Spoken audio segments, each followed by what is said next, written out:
Hey guys, so what's the effect of a near world war on your money, your investments, your job, your occupation, your business, and your life? The effect is going to be pretty great. How you react to it, that's a different story. Now, I got the sun in my eyes and I've got some construction crew working outside on one of my projects, but I wanted to reach out to you and give you a little bit of advice. Now, if you like financial news, if you want financial news that is up to the minute and is going to get you to get to the next level, then go ahead and hit that subscribe button. Now, going back to this, a lot of people feel like we're on an island somewhere and, it doesn't matter what happens to the rest of the world, that we're going to be okay. And we are going to be okay, but we will be affected by everything that's going on. You got stuff that's developing in Russia right now, attacking Ukraine, and you've got US troops on the ground.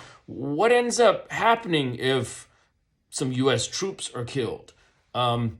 What ends up happening if the war goes all the way over to Poland? What ends up happening if one of the other NATO countries decides to take some type of action? What is going to happen?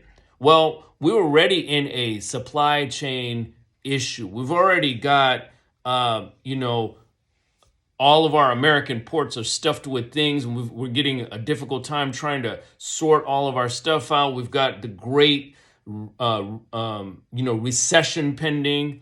Obviously, the markets are already reacting, right? We've already seen that. We've got the great resignation going on. At the same time, we've got interest rates that are starting to peak up, right? We've been at an all-time housing shortage, and, houses are going for higher and higher, and majority of my businesses are all in real estate. And I know definitely there's going to be a downturn in the marketplace. Now, I don't have to have a crystal ball to tell you that every time inflation has gone up above 5%, there's only been one time where inflation went up above 5%. And we didn't have a recession. And that was back in 1951 during the Korean War time. And obviously, we were involved with a war, so it was a little different. And in the early 80s, we pumped a whole bunch of things into the economy to stop that interest rate and the inflation from rising. So we find ourselves in this cycle right now with a lot of uncertainty in the marketplace.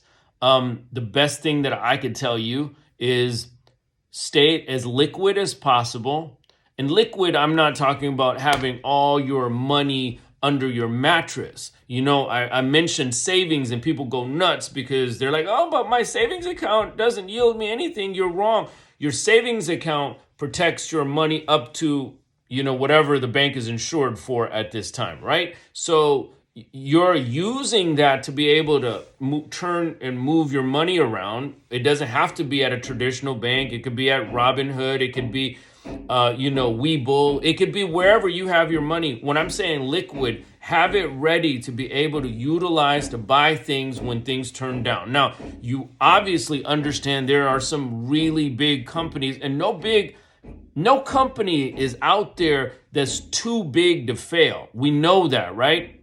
We know that from the fact that there have been humongous companies that have failed in the past. But that certain companies are here likely to stay, right? And when their prices start to go down, that's what you look for. That certain neighborhoods are never going to run out of style regardless of what's going on with the economy. And so location is very, very critical in real estate. And so is the location of where you put your money in stocks. That probably cryptocurrency is not going to go away forever, right? Now that the world has experienced it. But that value is going to definitely go down. So if you own something, try not to sell off things before you get a real clear understanding of how the markets are reacting. Try not to panic. Try to, if you're heavily invested, like majority of my portfolio is in real estate, right? I'm not going to go out there and start selling. I'm going to start thinking about buying. Now, if you can afford to do so, great. If you have no money coming in, then at least, at the very least, start to stockpile as much money as possible. Get rid of things that you don't utilize, that you don't need, right?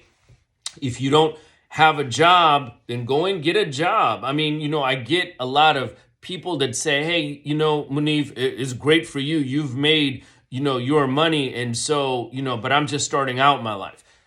My own life, I'll just tell you, I started out from nothing, went to the army, and hopefully, hats off. I want to just show support to our troops, our men and women that are out there, putting their lives on the line right now. And I'm sure as this escalates, they're going to go back into it. But I started out with nothing, and it was really just focus and determination and, thinking about where my hard-earned money was going to go. So the thing about this video is stay sharp, stay committed to becoming more aware of your finances, because financial literacy, is something that's really missing. You get a lot of opinions, and you get a lot of people to tell you what to do, but those opinions, take it with a grain of salt. There is a lot of ways to make money. You just got to figure out where you want to pursue it, what you want to do, and then master that particular thing. If stocks is not your thing, if real estate's not your thing, then find something. Right now is a time for us to really consider every single move as a strategy, right? Because there's a lot of uncertainty in the marketplace. You need to be certain with how and what you want to do. So with that, stay tuned. And remember, if you like this type of up-to-the-minute content that's real, I'm 100% real. I have nothing to sell you but advice. Go ahead and hit that subscribe button. Let the algorithm know that, there's no fake guru here, that you want to listen to the stuff that we're posting now.